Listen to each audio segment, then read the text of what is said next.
I started no-tilling in 1979. I experimented with it right out of college, and I've been in full no-till ever since 1980, so 35 years. I farm in southeastern Sargent County, and my farming operation would be comprised of livestock and grain.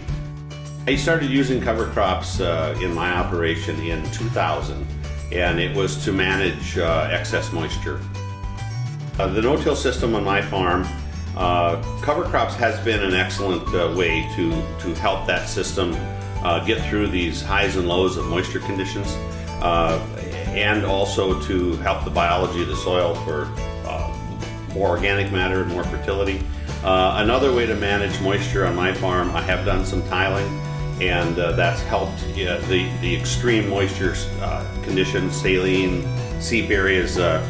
That's been a real big help. I farm about 20 miles north of Fargo on very flat, heavy gumbo ground. I'm trying no-till. I've been working with no-till now for 3 years, and I've been trying cover crops for 3 years as well. And I'm trying to work into having a full no-till system with lots of cover crops.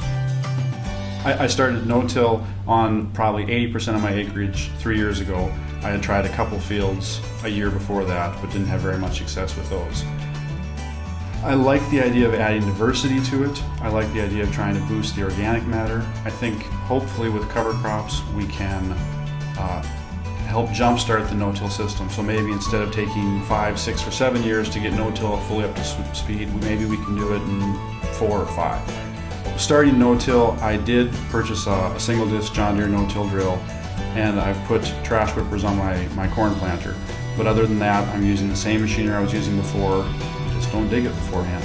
And I find that most of the ground does real well in the spring, and you can seed into it really nice. It makes a real nice seed bed. I have seen some dramatic changes in the soil structure. As far as helping it financially, I haven't seen any benefit yet because I haven't tried to cut back on the fertilizer. But there's definitely been some good changes in soil structure. I've seen more worm activity. But the first thing I do is encourage them to get educated, to talk to other producers, to research it to the degree that hopefully they don't have too many bad experiences when they're going into it, because it's totally different. I mean, when you're relying on tillage to dry your soil so that and to reduce the residue amount so that your equipment works, when you reverse that to the absolute opposite, and you don't have tillage to loosen the soil on the surface, and you don't have tillage to rapidly degrade your residue, then you need to have a farming system in place. Crop rotations is essential. Residue management is essential. I attended a no-till conference before I started, and I asked one of the farmers on the panel what he thought I should do, and he said, with a real smart-ass answer, was just quit digging.